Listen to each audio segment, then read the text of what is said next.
我想用漆桶上的铁皮盖做一个烟花灯，结果翻车了。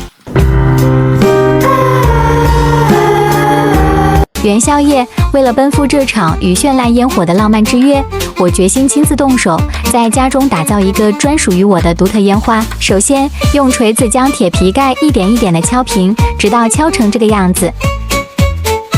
然后再找来几根之前我家装修剩下的小木方，把这些木方全部裁成长度为1米的短木方。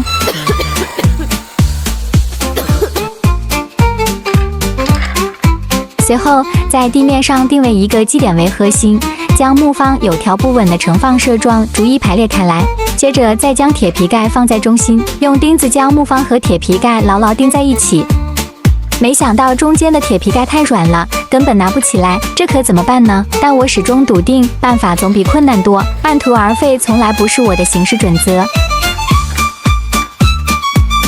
后来我找到了之前干活剩下的一块圆形木板，放到上面还挺合适。那现在咱们就用钉子把它固定到木方上，来看看它最后能不能撑起这个架子。果然和我料想的毫无二致。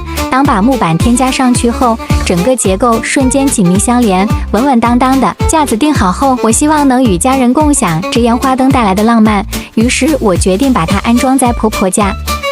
接下来，咱们就可以在这个框架上布置烟花灯带了。咱们先把灯带按照顺序一根一根地铺在对应的木方上，然后再用扎带将灯带绑扎到木方上。当灯带全部绑扎完毕，将扎带多余的尾巴部分修剪掉，让成品更精致。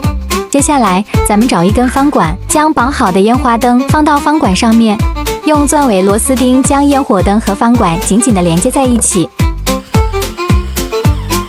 现在咱们就可以把这承载着浪漫的烟花灯立起，好期盼它即将带来的绮丽光芒，为生活添一抹温柔亮色。咱们直接把钢管插入砖缝里，再用绳子在钢管上方固定好，这样它就能稳稳立起来了。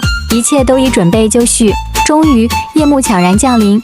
现在咱们赶紧插上电，一同见证这烟花灯最终的迷人效果吧。